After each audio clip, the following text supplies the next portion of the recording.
you really have to operate from a takedown perspective. Like, I'm trying to take this down and not trying to get in that bad space.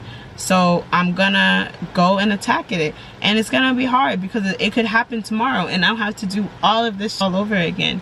But I have committed to myself and my well-being.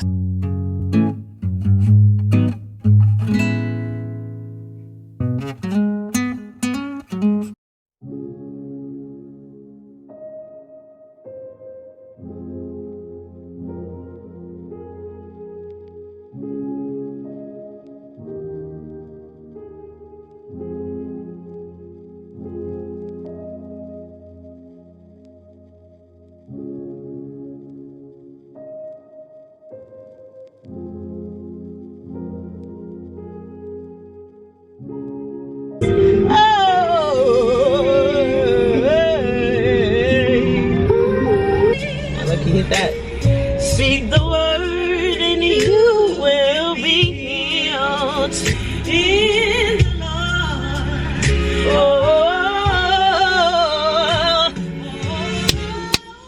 times you gotta pat your own self on the back. Gotta pat your own self on the back, yeah. You have to speak victory during the test. I already won. Let me be spiritual. I want to walk in the spirit, yeah. In spiritual. Lord, I love you.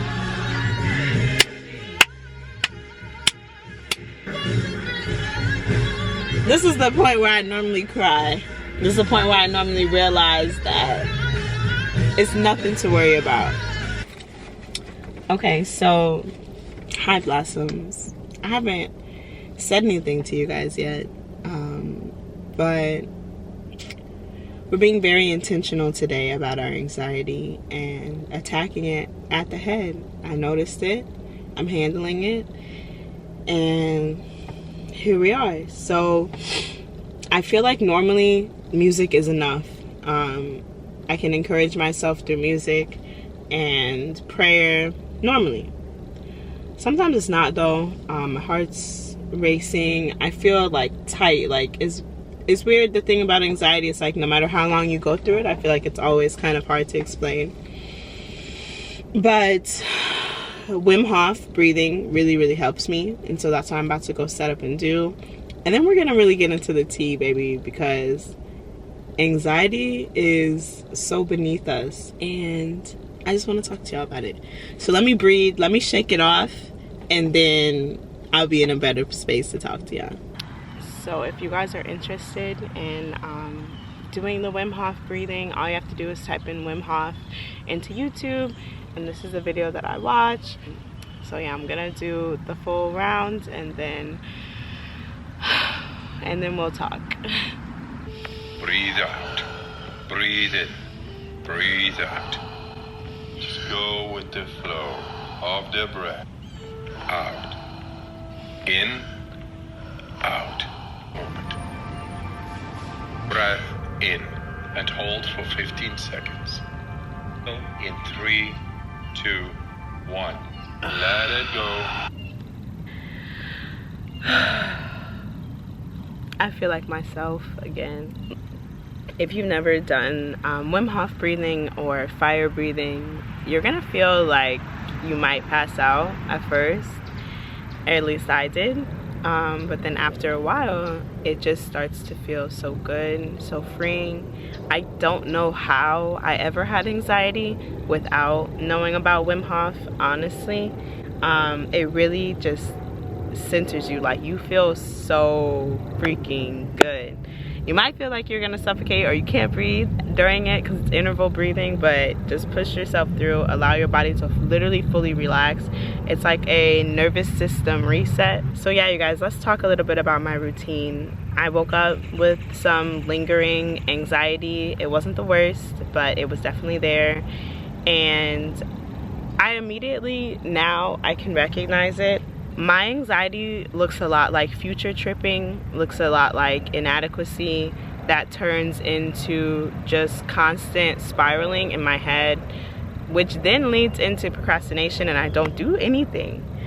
And I can't afford that to happen. And so I was like, fuck it, we're up. Like, we're getting up. Made myself some tea. I feel like tea is the only option. Non-caffeinated tea is the only option to really like warm my body, allow me to feel whole. And you guys, if I'm looking around, it's because I brought myself out here to really be out of my head and into the world. Literally, that's how you get out of anxiety. And so I'm seeing so many things, like there's so many butterflies around. So if I'm looking around, sorry. Anyways, I don't drink coffee on the mornings when I'm feeling anxious unless I'm willingly deciding that I'm going to lean into the anxiety, then I do. So there has been mornings where I'm anxious and I'm like, whatever, I don't know how to get out of it, so I might as well drink coffee. Coffee makes me more anxious. I'm not sure about you guys, but caffeine in general makes me more anxious, so no coffee. Journaled, and all of these steps are like, it should stop with one step. Like sometimes anxiety I can stop after I have tea. Sometimes it stops after I journal, you know?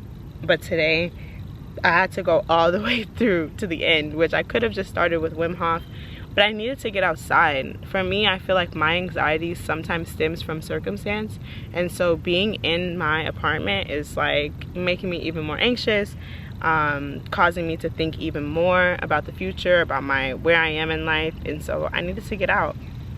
So I journaled, and I really think that using my manifestation book has been super helpful. If you don't have one, you can just do the 3-6-9 method on a blank piece of paper. And it just gets you going, gets you thinking about it, and kind of starting with an action plan. And that's super helpful for my anxiety, because it's like, for me, I'm just like in my head, heavy, just in my head. I can't even describe it, I'm just in my head. But taking that step to write it out, and oh, it's raining. It's raining. I'm gonna have to move. But it's raining. I love it. I love it. I love it. Okay. I feel like the rain is such a good cleaner upper. Like, wash me of anxiety. I could dance right now. I feel like that would really help me.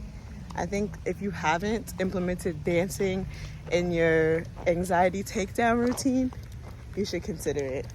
Oh, it's getting heavier. I'm under like a bunch of trees though. Y'all hear it? How beautiful. It's crazy how like humans, we have such a reaction to rain.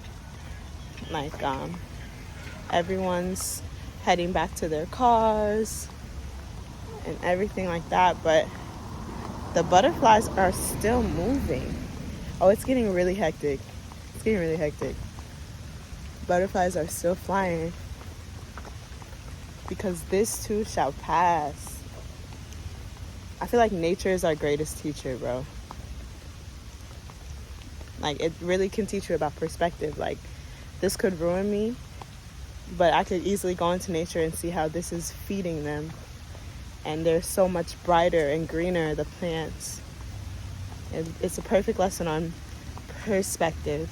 If you've ever struggled with being able to get out of your own mind and understand things deeper, go into nature. It's pouring, y'all. I should run, but it doesn't look like it's pouring, right? I don't know if I'm tripping. Like, in real life, it looks a lot worse than it actually is. Like, I'm barely getting wet. I must be a true Floridian, because I'm not even making an effort to move right now. I think that in this human experience, we have so many things, material things, so many things to do. And even any given day, it's 5 million things to do. So of course, like, waking up, you can wake up with so many things. And I remember at my last job, I used to have so much imposter syndrome and also just anxiety about my clients. I felt like I had so much responsibility for them and their lives. And waking up felt like such a pressure on me. Like, and not only that, I was waking up only like 45 minutes before or 30 minutes before I needed to leave the house to get to work. And it just wasn't enough time to center myself. So if there's one thing I can say, it's just like, take your time. If you have to wake up at 6 a.m. to make your morning routine more peaceful, then that's what you have to do. Because I know obviously everyone isn't going to have time to come to a park and meditate, but give yourself a sacred, divine morning routine to calm yourself down. Especially when we wake up, we're literally still kind of reacting or recovering from our dreams. Who knows what kind of dream state you were in, and now you're carrying that anxiety into your day. So the morning should be very sacred, should be filled with calmness and patience, and just really receiving all of the positive things that you can in the morning.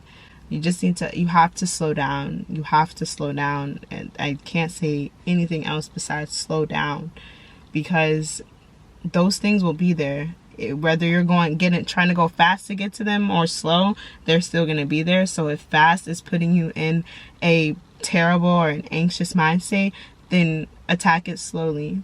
Have these type of routines and things in place so that it doesn't just creep up on you and you feel like helpless and you don't know what you can do, because there's things to do.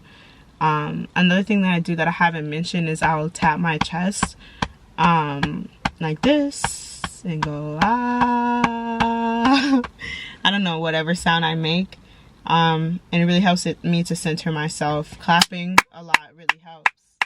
Like, what are you talking about? We're up. What are you talking about? Anything to snap yourself into real life and out of your head. You literally, like I said before, have to go out of your head and into the world, out of your head and into the world.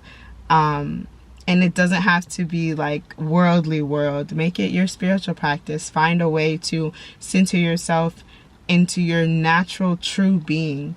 Connect with everything that is around you in a way that makes you feel whole. Like I said, for me, it's nature. I actually saw a raccoon on the way here when I was walking out, and it freaks me out, but I realized that I'm in his space. And also just realized like how much I'm more close to the raccoon than I think I am.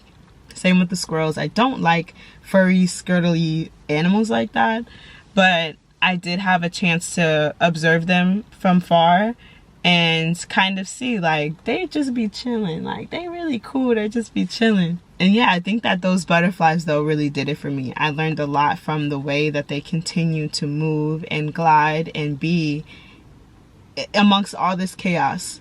There's so much chaos going on. It's raining. I'm trying to move my stuff. Other people are moving. There's so much going on right now, and they're just doing them. What? Do you? Be like a butterfly and move. Be like water and flow. You know? I don't know. This is one of those videos where it's like, this is something that I'm going through, and I know that other people might be going through it, so I'm like, let me just talk and heal and kind of incorporate you guys into my experience, because anxiety is no joke, but it's here. And for me especially, like, I'm literally unemployed.